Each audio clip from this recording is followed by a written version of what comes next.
आशावादी होते ही हैं माने किशनगंज के लिए थ्रेसर का जैसा। अच्छा, अच्छा। जी, जी। ये बात मेरा बाबूजी बोलते माने बोलते थे। चर्चा भी करते थे और अच्छा, अच्छा। बोलते भी थे हुँ, हुँ। कि सीजन आया हुँ। तो निकाला, बहुत बढ़िया से साफ सूफ किया, धोया फोया, ये किया वो किया।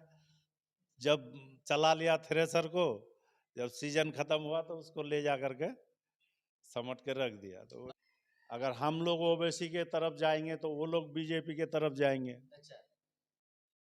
हुँ। तो उसमें खाली किशनगंज को देखने से नहीं होता है ना, पूरा इंडिया को देखिए। ओवैसी साहब के बारे में आपका क्या ख्याल है? क्योंकि वो कह रहे हैं कि भई हमको आप इस बार मौका दीजिए क्योंकि हम आपका जात भाई हैं, मुस्लिम हैं, हैदराबाद से आए। ओवैसी साहब नेता है, अच्छा, मानते हैं इस बात को आप? उसको मानते हैं। अच्छा। ओवैसी साहब को मानते हैं, वो नेता है। जावेद साहब ज़मीनी स्तर के नेता हैं। हाँ, जमीनी स्तर का नेता है। ज़मीनी स्तर का नेता है। तो यहाँ पर जो है हम आपसे ही सर पूछना चाहेंगे मुखिया जी, आपके आस-पास के इलाके में डॉक्टर जावेद आज़ाद साहब जो अभी सांसद हैं किशनगंज जिले का, उनके नाम का कोई शिलान्यास है यहाँ पर चाहे रोड का हो या पुल-पुलिया का हो?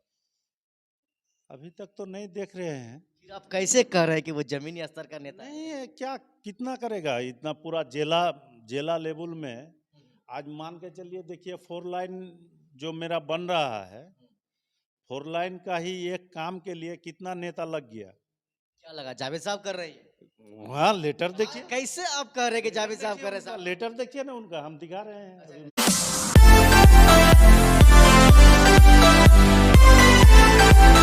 अस्सलाम वालेकुम दोस्तों, आप सभी साथियों का फिर से इस्तकबाल है हमारे इस चैनल में। दोस्तों 2024 लोकसभा का चुनाव बिल्कुल करीब आता जा रहा है।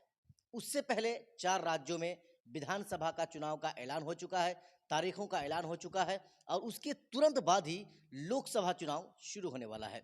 हम अभी किशनगंज लोकसभा क्षेत्र में हैं और किशनगंज लोकसभा क्षेत्र के पदमपुर पंचायत के पूर्व मुखिया मुखिया जाफ़र आलम साहब के पास हैं। इनके पास हम पहुँचे हैं और वही चुनाव के कई सवाल को लेकर हम इनके पास आए हैं और इनसे ही जानने की कोशिश करेंगे कि 2024 लोकसभा चुनाव में इनका इनके समर्थकों के साथ ये समर्थन किसको करेंगे, इन्हीं कई सवालों को लेकर हम इनके पास पहुँचे हैं कि 2024 का लोकसभा चुनाव जो है बिल्कुल करीब आता जा रहा है। ऐसे में सबसे पहला हम सवाल आपको ये करेंगे कि आप अपने समर्थकों के साथ इस बार जो अगला 5 साल के लिए आप सांसद चुनेंगे, तो किस पार्टी के किस नेता को चुनेंगे?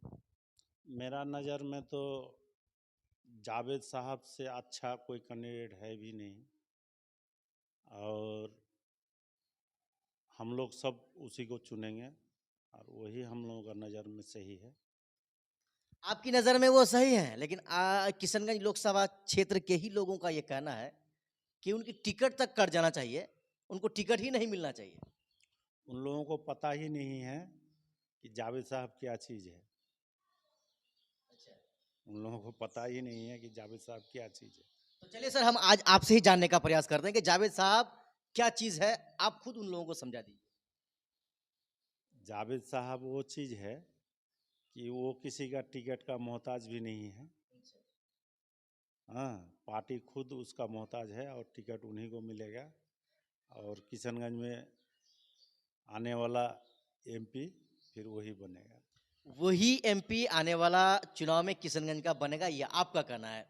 लेकिन यहाँ पर त्रिकोणीय मुकाबला देखा जा रहा है। एक तरफ एनडीए का तो उम्मीदवार होगा ही, चाहे जो हो। अभी तक उनका चेहरा का ऐलान नहीं हुआ है। दूसरी तरफ इंडिया गठबंधन का जावेद साहब होंगे। तीसरी तरफ ओवैसी साहब, चूंकि इनको इंडिया गठबंधन में शामिल नहीं किया गया है, तो वो भी यहाँ पर चुनाव लड़ेंगे। तो इन त्रिकोणीय मुकाबला में आप कैसे कह सकते हैं कि भाई वही सांसद बनेंगे? इसलिए पिछला इलेक्शन भी हम लोग देखे थे, लोगों सब कह रहे थे कि अख्तरुल ईमान साहब। हम लोग सब मैंने ये भी किए थे, हमारा घर से मेरा भाई लोग ये लोग ग्राउंड में और सब, और लग भी रहा था कि इस बार जीत ही जाएगा। लेकिन देखिए जब रिजल्ट आया तो फिर उसी का रिजल्ट आया, जावेद साहब का। और इस बार तो वैसा कोई है नहीं। लोग बोलता है, बोलना, वोट तो अवाम के पास ना है। वोट तो उन लोगों के पास नहीं है, अवाम के पास है। और हम लोग जमीन से जुड़े हुए हैं। हम लोग इलाका में देखते हैं और ज़मीन से जुड़े हुए हैं, इसलिए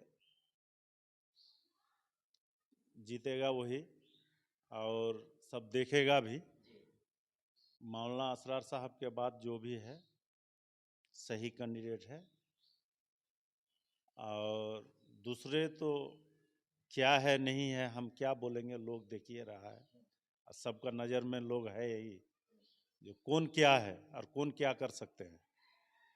खाली मोबाइल में और फेसबुक में उड़ने से नहीं होता है, जमीन को पकड़िए, जमीन में क्या है। तो आपको क्या लग रहा है, ये जावेद साहब जमीनी स्तर के नेता है? हाँ, जमीनी स्तर का नेता है। जमीनी स्तर का नेता है। तो यहाँ पर जो है हम आपसे ही सर पूछना चाहेंगे मुखिया जी, आपके आसपास के इलाके में डॉक्टर जावेद आजाद साहब जो अभी सांसद हैं किशनगंज जिले का, उनके नाम का कोई शिलान्यास है यहाँ पर, चाहे रोड का हो या पुल पुलिया का हो? अभी तक तो नहीं देख रहे हैं। फिर आप कैसे कह रहे हैं कि वो जमीनी स्तर का नेता है? नहीं है, क्या कितना करेगा इतना, पूरा जिला जिला लेवल में। आज मान के चलिए, देखिए 4 लाइन जो मेरा बन रहा है, 4 लाइन का ही एक काम के लिए कितना नेता लग गया। क्या लगा जावेद साहब कर रहे हैं? वहाँ लेटर देखिए, कैसे आप कह रहे हैं कि जावेद साहब कर रहे हैं? लेटर देखिए ना उनका, हम दिखा रहे हैं अभी मेरे मोबाइल से आपको लेटर दिखा रहे हैं उनका। नितिन गडकरी से बात करके उसका नाम का बिल्कुल लेटर इशू हुआ है, पूरा फेसबुक व्हाट्सएप सब चीज में देखिए। जावेद साहब भी कह रहे हैं कि हम ही ये 4 लाइन का काम करवा रहे हैं, बाकी जो रेलवे बन रहा है यही हम लोग बोलने आप भी वही कह रहे हैं। बोलने से नहीं होता है, लेटर देखिए ना भाई, नितिन गडकरी का लेटर देखिए 4 लाइन का, इससे बढ़ के और क्या प्रूफ चलिए चाहिए। अब हम आपको एक सवाल करना चाहेंगे कि एक पुल है, मिसाल के तौर पर हम आपको बताते हैं, खड़खड़ी पुल, जिसमें ओवैसी साहब आए और पैदल चल गए, नदी में पानी में उतर गए।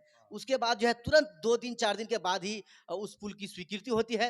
अब ओवैसी साहब या उसके जो चाहने वाले हैं वो कह रहे हैं कि भाई इतना दिन से नहीं हो रहा था, ओवैसी साहब आए तो हो गया। तो आखिर बाकी सऊद साहब जो यहाँ के जो विधायक हैं, लोकल विधायक हैं, वो कह रहे हैं कि हम करवाए, जावेद साहब कह रहे हैं कि हम करवाए। आखिर ये टीआरपी जाएगा किसको, बताइए? और सोच साहब को बोलने से क्या होगा, वो सब कोई नेता थोड़ी है अच्छा, सब कोई नेता ही नहीं है, ना। यानी आपकी नजर में सिर्फ जावेद साहब है? जावेद साहब नेता और भी है, एक दो गो है जिला में, लेकिन हम लोग बोलना नहीं चाहते हैं।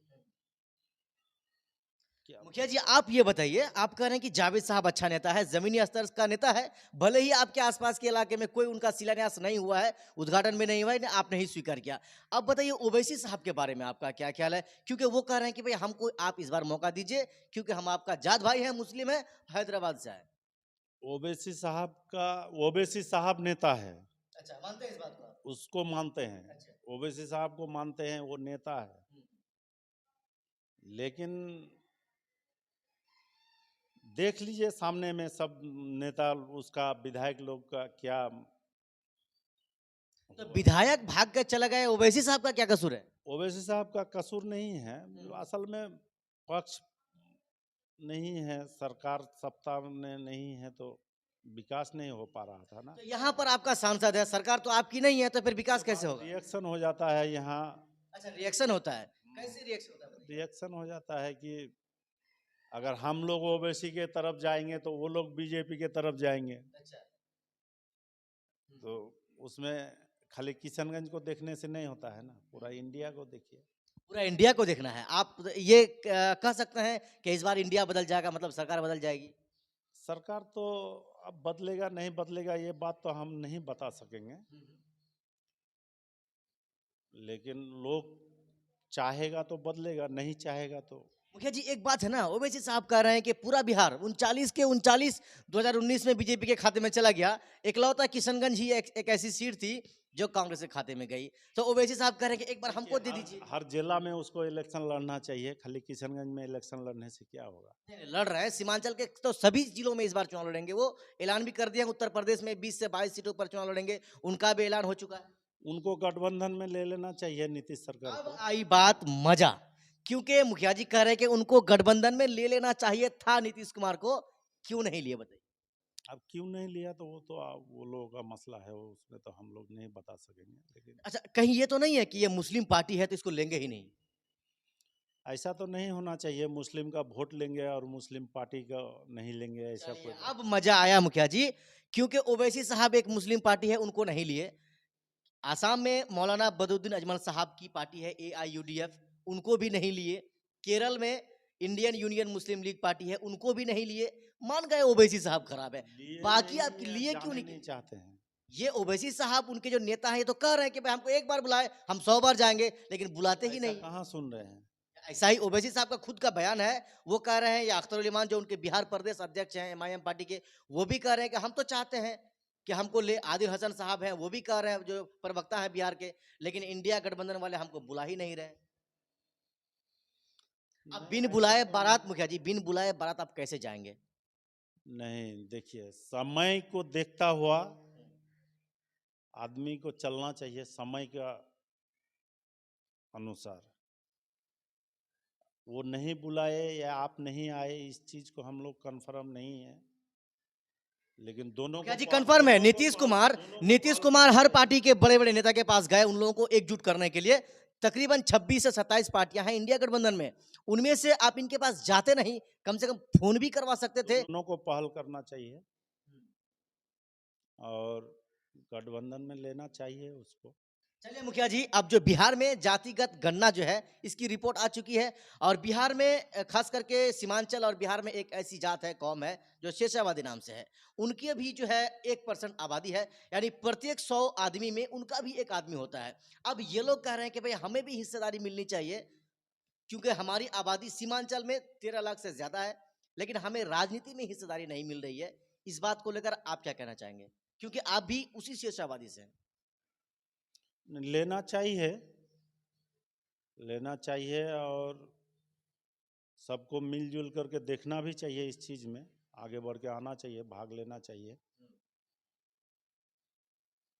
क्योंकि शेरशाहवादी होते ही हैं मने किशनगंज के लिए थ्रेसर का जैसा। अच्छा अच्छा, जी जी, ये बात मेरा बाबूजी बोलते, मने बोलते चर्चा भी करते थे और अच्छा। बोलते भी थे हम्म, कि सीजन आया हम्म, तो निकाला, बहुत बढ़िया से साफ सुफ किया, धोया फोया, ये किया वो किया, जब चला लिया थ्रेसर को, जब सीजन खत्म हुआ तो उसको ले जा करके समट के रख दिया। तो मैंने वही जब वोट का समय आया तो बढ़िया से ताल्लुक लगा दिया, दोस्ती कर लिया, वोट ले लिया, वोट खत्म तो आप भी खत्म। खत्म। यही बात है। लेने वाला है वो लोग, देने वाला नहीं है, अच्छा, यही दिक्कत है। लेने वाला है, देने वाला नहीं है। देने अब वाला। मुखिया जी एक बात और हम आपसे पूछेंगे, यही से आबादियों का कहना है, चूंकि किशनगंज में इनकी आबादी तकरीबन 2.25-3 लाख जो है इनकी आबादी है, तो अब इन लोगों का कहना है कि जो जिस पार्टी में है आप रहें, हर पार्टी में टिकट के लिए दावा करें, अगर कोई भी पार्टी टिकट नहीं देती है तो हम आजाद उम्मीदवार, निर्दलीय एक उम्मीदवार अपने ही किसी भाई को खड़ा करेंगे, चुनावी मैदान में लाएंगे और उन्हीं को सपोर्ट करेंगे। इस बात में हम आपकी सहमति को जानने की कोशिश करेंगे। आएंगे तो देखा जाएगा, अगर किसी को टिकट दे दिया कोई भी पार्टी से हो, दे दिया तो फिर सोचेंगे। हम्म। चाहे कोई भी पार्टी से हो, मतलब इस बात को मैं रिपीट इसलिए भी कर रहा हूं कि इसमें बीजेपी भी आ रही है, कोई भी पार्टी कोई हो। भी पार्टी से हो, अच्छा, अगर टिकट अगर मिलती है, टिकट दे देती है, दिया हाँ, तो उसके लिए देखेंगे। देखेंगे। हाँ, अच्छा, सबको मनाएंगे, लड़ेंगे। फिलहाल मूवमेंट जावेद साहब। हाँ फिलहाल, लेकिन जावेद साहब। जावेद साहब। अच्छा, एक बार ऐसा नहीं हो सकता है मुखिया जी, क्योंकि आपने कहा कि भाई उनके आसपास के इलाके में उनका विकास ही नहीं है, जब विकास नहीं है तो उनको बदल क्यों नहीं देंगे? देखिए विकास नहीं है तो आज पहले पहला 5 साल में जावेद साहब है ना, इससे पहले भी तो बहुत सांसद थे। मौलाना असरार साहब के अलावा किसको देखा है लोग, पंचायत के लोग अच्छा, किसी को देखा है? किसी को तो देखा भी नहीं है। अगर किसी को देखा है तो जावेद साहब को देखा मौलाना असरार साहब को देखा है, उसके बाद फिर जावेद साहब को देख रहा है। है। जावेद साहब तो सर 4 साल पर आते ही नहीं है मैदान में, जब देखता है कि चुनाव का टाइम आता है मेरा तब वो इधर तो आते आए हैं। थे। आपके इधर आते हैं? हाँ आए चलिए, थे। ये थे हमारे साथ पूर्व मुखिया पदमपुर पंचायत के मुखिया जाफर आलम साहब, जो अपनी बात को हमारे साथ शेयर कर रहे थे। बाकी आपने हमारा इस पूरा वीडियो को देखा, आप हमारे इस वीडियो के नीचे कमेंट बॉक्स में जरूर बताएं, क्योंकि आप भी किशनगंज लोकसभा क्षेत्र के हैं, तो आपका जो वोट होगा अगला 5 साल के लिए जो आप सांसद चुनेंगे, तो किसको चुनेंगे? खुदा हाफिज।